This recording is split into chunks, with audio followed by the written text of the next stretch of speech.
quick reminder, I think the process of what's happening is like not really favorable for the overall general players. The order of the events, I'll mention it. Number 1, a bug happens, such as Lightkeeper. Number 2, after 6 months of every player's reporting the situation, it's been 6 months, or maybe 4 months, or 3 months, whatever the bug you're picking. Number 3, Pesley has an interview with Nikita after the whole month. Number 4, after Pesley's interview, BSG posts about maybe upcoming fix.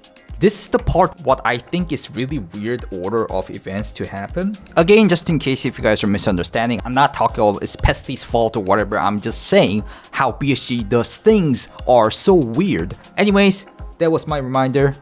Let's move on to the full video. Thank you. BSG has posted an estimated plan of the fixes and improvements that will be included in upcoming updates of EFT and Arena. So it might happen, it might not happen.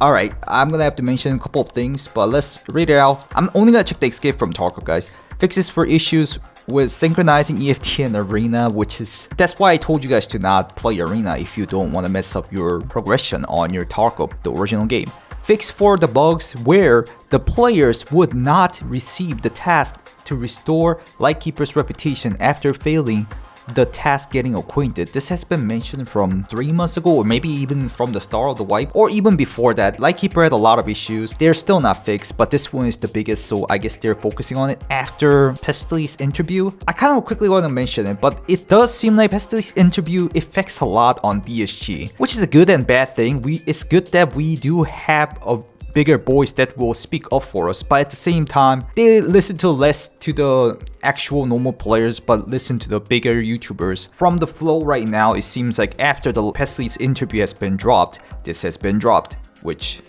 yeah, whatever you guys can think. Fix for the bugs where the player would not receive a rewards from completing Lightkeeper's task. This was what I was mentioning, which was happening from more than a half a year ago, especially on PvE. On PvP it was happening too, and I really want to put my opinion in it. I think it's because Lightkeeper is for only the end content. It's only for the guys who plays this game no matter what. Those kind of guys only eat up the server cost. For BSG, the old players are just eating up the server cost.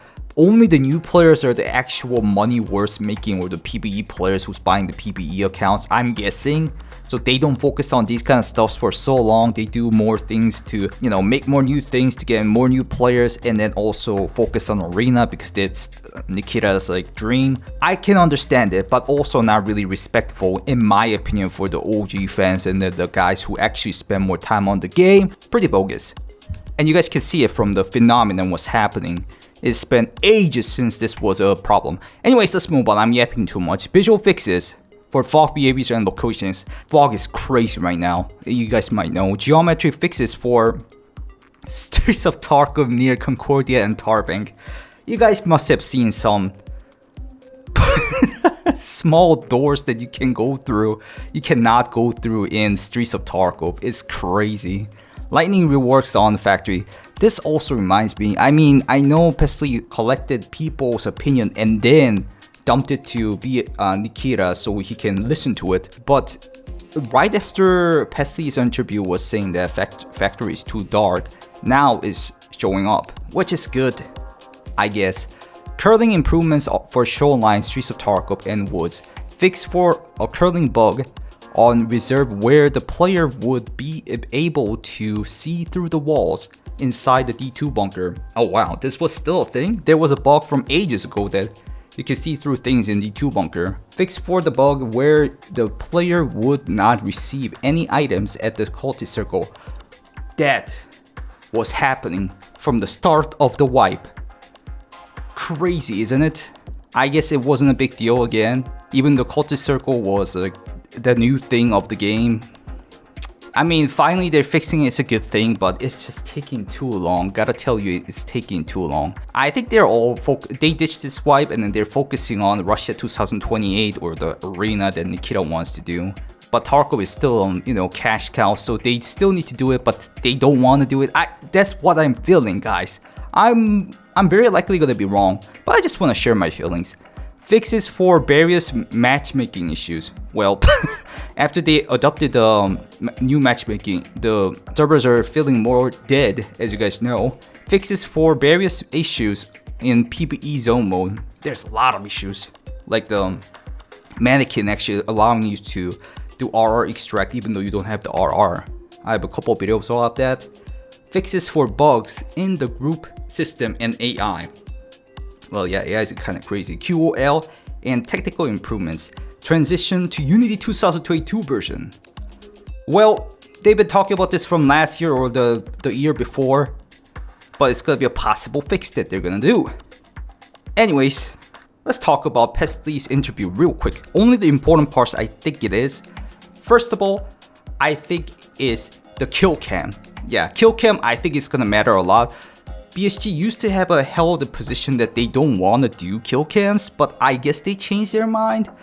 They're saying they're gonna do it, hopefully at the release. I'm actually quite surprised about that. I remember Nikita saying the immersiveness or the server requirements are not enough. He doesn't have enough resources for that. So I was hoping that people can all have an in-game feature of shadow play at least, which you can record like a 5 minutes of your own gameplay at least as a default function. But kill cam, very good. I think it's really good. It's actually like a pretty good summary here too. I will let you guys read it if you guys want to. I'll put it on the description. And another anti-cheat, yada yada. They've been saying this for ages. Well, yeah, they said that. Let's just move on. I have a lot to talk about, but people are just gonna think I'm being negative. And Terminal's gonna release on the actual game release, he says. Nikita said, not on the next wipe. A couple reworks, customs and lighthouse. Nikita did post like a customs rework. He teased customs, which is compared by Airing Marine, which is pretty nice. I don't see that much difference come to be honest. Like personally, I don't feel too much difference. I guess the lighting and etc. Yep, there you go. Unity 2022.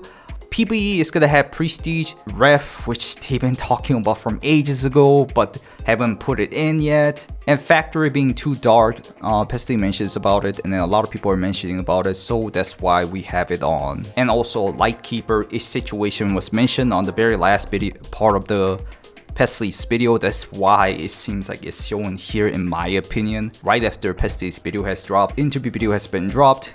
It's a good thing, but still too slow in my opinion. Nikita wants to add skins, maybe for the release and after the prestige system is there.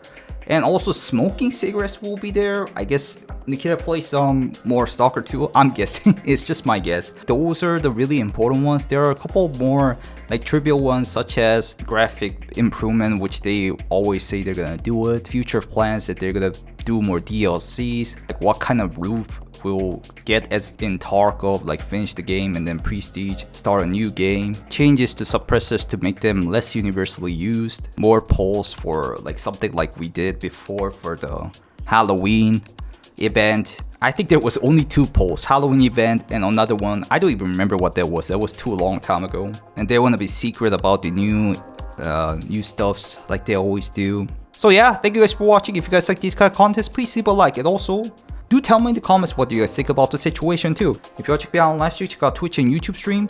And if you guys are still watching, do check out Path of Exile 2 content that I'm gonna do tomorrow. It's now about 24 hours left. If you guys are willing to play it, and if you guys have early access, do not forget to download, pre-download, which is gonna happen within 12 hours or more than that as far as I remember. And the drops are available, so I'm gonna be streaming for 24/7 if you guys want to check me out. And also if you guys optional sub, you get pets. I don't know, I don't really recommend that one, but I hope Path of Exile 2 works out in my channel. I love those kind of games. I've been playing for a gazillion years.